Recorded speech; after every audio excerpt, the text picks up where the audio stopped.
Hello everyone, welcome to competition Career Point. मैं आज आप लोगों के लिए भगवान के डाकिए कविता से संबंधित 75 प्लस एमसीक्यू यानी महत्वपूर्ण प्रश्नों को अभ्यास करने वाले हैं, प्रैक्टिस करने वाले हैं, जो एमपी टेट वर्ग 2 का तक पूछे जाएंगे। जी, इतनी मैंने संग्रह किया हूँ, प्रश्नों का संग्रह, बेहतरीन प्रश्नों का संग्रह किया हूँ कि आपको कहीं ढूंढने की भी जरूरत नहीं पड़ेगी, क्योंकि एकदम सबसे निचोड़ प्रश्न है ये। और मैं अभी तक 51 में से मैं 44 रचनाएं, मैंने 44 रचनाएं कंप्लीट कर दिया हूँ। ओके, 44 रचनाएं आपको कंप्लीट देखने में पीडीएफ फॉर्म मिलेंगे, और सारे जो पीडीएफ फॉर्म में अवेलेबल हैं। व्हाट्सएप नंबर है 7004501486। ये व्हाट्सएप नंबर, इसी व्हाट्सएप नंबर पर आपको पेड पीडीएफ दिए जाएंगे। जो इंटरेस्टेड हैं वो इन्फॉर्मेशन प्राप्त करने के लिए व्हाट्सएप नंबर, इस नंबर को सेव करके व्हाट्सएप पर मैसेज कर दिए। वहाँ पर सारे डिस्क्राइब किए रहेंगे कि स्टॉपेज से कितना एमसीक्यू रहेंगे, कितना प्राइस रहेगा, मिनिमम से मिनिमम प्राइस रखा गया है। और साथ में क्या है कि आपको नहीं पता चल रहा है तो डिस्क्रिप्शन बॉक्स चेक कीजिए, तो वहाँ भी सारे सारे टॉपिक मेंशन किए रहेंगे। तो जिन्हें जो भी इंटरेस्टेड है वो कांटेक्ट कीजिए पीडीएफ के लिए। ओके, और ये 5 to 7 डेज के अंदर देखिएगा, 5 to 7 डेज के अंदर देखिएगा, आपको 51 पीडीएफ एक साथ मिल लेंगे। शुरुआत करते हैं। भगवान के डाकिए के रचयिता कौन है? तो रामधारी सिंह दिनकर जी हो जाएंगे। प्रश्न संख्या 2, भगवान के डाकिए किस विधा की रचना है? तो कविता हो जाएगा। प्रश्न संख्या 3, भगवान के डाकिए कविता में भगवान के डाकिए किन्हें कहा गया है? तो पक्षी और बादलों को कहा गया है। किसे क्या है? पक्षी और बादलों को कहा गया है। प्रश्न संख्या 4, भगवान के डाकिए इस संसार को क्या संदेश देना चाहते हैं? तो विश्व बंधुत्व का संदेश देना चाहते हैं। पक्षी और बादल किस प्रकार का कार्य करते हैं? संदेश भेजने का कार्य करते हैं। प्रश्न संख्या 6, पक्षी और बादल किन किन स्थानों के बीच संदेश लाते हैं? एक महादेश से दूसरे महादेश के बीच संदेश लाते हैं। प्रश्न संख्या 7, मनुष्य उनकी लाई चिट्ठियां को कौन नहीं समझ पाता, क्यों नहीं समझ पाते हैं? वे प्रकृति के संकेतों में होती है। प्रश्न संख्या 8, भगवान के डाकिये द्वारा लाई गई चिट्ठियों में निहित संदेश का मनुष्य क्या करता है? उनका अनुमान लगाता है। नेक्स्ट प्रश्न है, भगवान के डाकिये द्वारा लाई चिट्ठियां कौन नहीं पढ़ पाता है? पानी, पेड़, पहाड़, सारे पढ़ लेते हैं लेकिन मनुष्य नहीं पढ़ पाता है। प्रश्न संख्या 10, एक देश की धरती द्वारा भेजा गया सौरभ दूसरे देश की धरती तक कैसे पहुंचता है? तो पक्षियों के पंखों पर सवार होकर वायु मार्ग से। प्रश्न संख्या 11, भगवान के डाकिये का एक महादेश से दूसरे महादेश तक जाना किस और संकेत करता है? तो वे इंसान द्वारा बनाई सीमा में बंधकर काम नहीं करते हैं। भगवान के डाकिये कविता के आधार पर बताइए कि निम्नलिखित में से कौन अधिक समझदार है? तो पेड़, पौधे, पानी और पहाड़। एक देश की धरती दूसरे देश की धरती, एक देश की धरती दूसरे देश की धरती को निम्नलिखित में से क्या भेजती है? सुगंध भेजती है। भगवान के संदेश को कौन कौन पढ़ सकते हैं? तो पेड़, पौधे, सरोवर, सरिताएं, समुद्र, पर्वत यानी प्रकृति। एक महादेश से दूसरे महादेश कौन जाते हैं? तो पक्षी और बादल जाते हैं। प्रश्न संख्या 16, पक्षी और बादल द्वारा लाई गई चिट्ठियां कौन पढ़ता है? पेड़, पौधे, पानी और पहाड़। मनुष्य किस चीज का अनुमान लगाता है? देशों के बीच सुगंध का प्रवाह का अनुमान लगाता है। एक देश की धरती दूसरे देश के क्या भेजती है? सुगंध भेजती है। सुगंध किसके माध्यम से दूसरे देश तक पहुंचती है? हवा और पक्षियों के पंख। एक देश का भाप दूसरे देश में किस रूप में गिरता है? तो पानी गिरता है। इस कविता का मुख्य संदेश क्या है? तो मुख्य संदेश है प्राकृतिक तत्वों की आपसी जुड़ाव। नेक्स्ट है, रणधारी सिंह दिनकर की रचना भगवान के डाकिए के संदर्भ में पक्षी और बादल को भगवान के डाकिए क्यों बताया है? क्योंकि वे संदेशों को एक स्थान से दूसरे स्थान तक पहुंचाते हैं।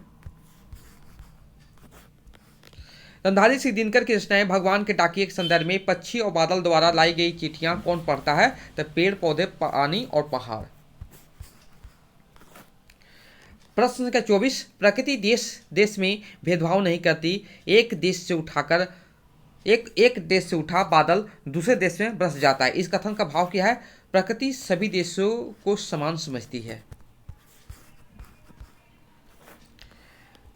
प्रश्न संख्या 25, एक देश की धरती दूसरे देश को सुगंध भेजती, इस कथन का क्या भाव है? तो एक देश की धरती दूसरे देश को सौहार्द और प्यार भेजती है। नेक्स्ट प्रश्न है, रणधारी सिंह दिनकर की रचना भगवान के डाकिए के संदर्भ में पक्षी और बादल की चिट्ठियां में पेड़ पौधे, पानी और पहाड़ क्या पढ़ पाते हैं? हाँ, क्या पढ़ पाते हैं? हाँ, वे पढ़ पाते हैं। भाप शब्द का क्या अर्थ है? वाष्प हो जाएगा। नेक्स्ट प्रश्न है, पक्षी एक देश से दूसरे देश को सुगंध कैसे ले जाते हैं? अपने पंखों पर। नेक्स्ट प्रश्न है, प्रस्तुत कविता में पक्षी और बादल को क्या कहा गया है? भगवान के डाकिए। नेक्स्ट प्रश्न है, एक देश की धरती द्वारा भेजा गया सौरभ दूसरे देश की धरती तक कैसे पहुंचता है? सुगंध से। भगवान के डाकिए द्वारा लाई गई चिट्ठियां कौन नहीं पढ़ सकता है? इंसान, पेड़ पौधे, जानवर, पहाड़। तो यहां हो जाएगा इंसान हो जाएगा। मनुष्य प्रकृति के संबंध में केवल क्या कर सकता है? आकलन कर सकता है। सौरभ शब्द का क्या अर्थ है? खुशबू हो जाएगा। पानी बरसने से एकदम पहले उसका रूप होता है, भाप होता है। भगवान के संदेश को पेड़ पौधे, पानी, पहाड़ क्यों समझ पाते हैं? क्योंकि वे भेदभाव की भावना से परे हैं। बादल और पक्षी क्या नहीं मानते हैं? दो देशों की भौतिक सीमाओं के भेद को। भगवान के डाकिए इस कविता का भाव स्पष्ट कीजिए। मनुष्य को भेदभाव से उठकर वसुधैव कुटुंबकम की भावना से आत्मसात करना चाहिए।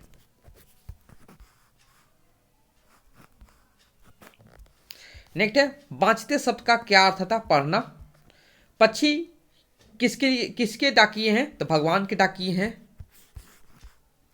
भगवान का डाकिया कौन है यहाँ पर? तो ऑप्शन के अनुसार देखिए, पक्षी भी और बादल दोनों हो जाएंगे, लेकिन यहाँ पर बादल तो बादल हो जाएगा। यहाँ पर एक देश की सुगंध दूसरे देश तक किस तरह जाती है? वायु के द्वारा जाती है।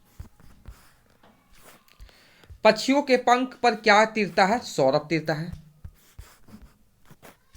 एक देश का भाप दूसरे देश में क्या बनकर गिरता है? जल यानी पानी। पक्षियों के लाए पत्र कौन पढ़ता है? देखिए, डाकिया, बालक, वृद्धा, ये सब सारे क्या हैं बताइए? ये आप मानव के रूप हैं, लेकिन वृक्ष क्या होगा? प्रकृति में आते हैं, तो ये आपका विकल्प सही हो जाएंगे। नेक्स्ट प्रश्न है, बादल के लाए पत्र कौन पढ़ता है? तो पर्वत पढ़ता है। बाकी ये सब सारे तो इंसान ही है ना, इसलिए ये पर्वत यहाँ विकल्प सही हो जाएगा। नेक्स्ट प्रश्न है, रणधारी सिंह दिनकर का जन्म कब हुआ था? तो 23 सितंबर 1908 ईस्वी को। रणधारी सिंह दिनकर का जन्म कहाँ हुआ था? तो सिमरिया, बेगूसराय, बिहार में। रणधारी सिंह दिनकर जी का निधन कब हुआ था? 23 अप्रैल 1974 ईस्वी। दिनकर किस युग के कवि थे? तो विकल्प सी सही उत्तर हो जाएंगे। दिनकर को किस गद्य पुस्तक पर साहित्य अकादमी पुरस्कार मिला था? संस्कृत के 4 अध्याय। रणधारी सिंह दिनकर जी के पत्नी का क्या नाम था? श्यामावती देवी। दिनकर के माता पिता का नाम बताइए। तो माता का नाम देखिए मनरूप देवी और पिता का रवि सिंह। किस कवि मैथिली सन गुप्त के सामने स्वयं को महज डिप्टी राष्ट्रकवि माना है? रणधारी सिंह दिनकर जी हो जाएंगे यहाँ पर। उर्वशी के रचनाकार कौन है? रणधारी सिंह दिनकर हो जाएंगे। नेक्स्ट प्रश्न है, कुरुक्षेत्र किसकी रचना है? रणधारी सिंह दिनकर की है। दिनकर को साहित्य अकादमी पुरस्कार कब मिला था? तो 1959 ईस्वी।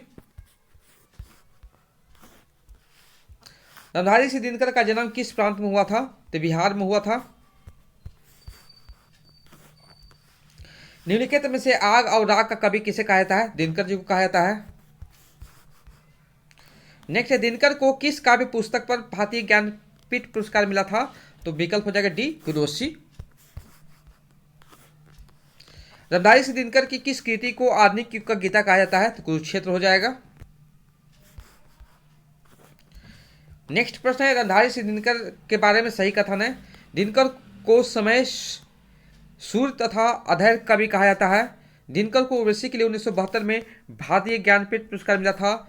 ओज एवं राष्ट्रीय चेतना का स्वर प्रदान करने वाला कवि है, बिल्कुल सही है, तो उपयुक्त सभी हो जाएंगे यहाँ पर। दिनकर का काव्य का मूल स्वर क्या है? ओज एवं राष्ट्रीय चेतना।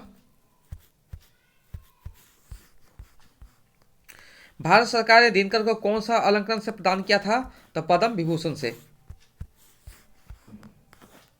नेक्स्ट है, भाषा सम्राट निम्नलिखित में से किसे कहा जाता है? रामधारी सिंह दिनकर को कहा जाता है।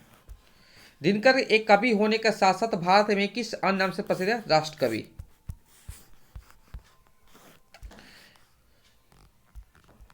कुरुक्षेत्र पर दिनकर को कौन सा पुरस्कार प्राप्त हुआ था? काशी नागरी प्रचारणी सह पुरस्कार। दिनकर जी अपने युग के सचमुच सूर्य थे, ये कथन किसका है? नामवर सिंह का कथन है। रामधारी सिंह का उपनाम क्या है? दिनकर हो जाएगा। राष्ट्रीय सांस्कृतिक काव्यधारा के प्रतिनिधि कवि हैं रामधारी सिंह दिनकर। दिनकर किस रस के कवि माने जाते हैं? तो वीर रस के कवि माने जाते हैं। राष्ट्र कवि कहा जाता है किनको? रामधारी सिंह दिनकर को कहा जाता है। किस आलोचक ने रामधारी सिंह दिनकर को अधैर्य का कवि कहा है? तो डॉक्टर बच्चन सिंह हो जाएंगे। किस कवि ने दिनकर मुख्यतः आवेग की कवि हैं? डॉक्टर बच्चन सिंह। दिनकर के किस काव्य में युद्ध को लेकर विश्व शांति की कामना की गई है? कुरुक्षेत्र। नेक्स्ट है, दिनकर को किस काव्य को विश्व के श्रेष्ठ 100 माने कि 100 काव्यों में 74वां स्थान मिला है? कुरुक्षेत्र। ये था जितना भी प्रश्न बना था भगवान के डाकिये से और उसके कवि से रिलेटेड आपको देने का कोशिश किया हूँ। और इसको प्रश्न को एक से दो बार जरूर देखिए, कविता पढ़िए, और इससे आपको प्रश्न छूटेंगे नहीं। और जिनको भी 51 रचनाएं हैं जो लगी हुई सिलेबस में, इसमें से मैं अभी तक 44 कंप्लीट कर चुका हूँ। आप इसे PDF में खरीद सकते हैं और 5 से 7 दिन के अंदर देखिएगा आपको और 7 जो रचनाएं हैं वो भी कंप्लीट होते हुए दिखाई देंगे। और YouTube में बिल्कुल फ्री ऑफ कॉस्ट चल रहा है, आप सारे देखिए वीडियो। जिनके पास समय के अभाव है तो वो PDF खरीद सकते हैं जो इंटरेस्टेड हैं। और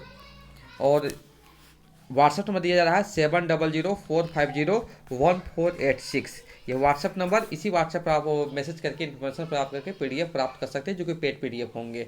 okay, thank you so much for watching my video.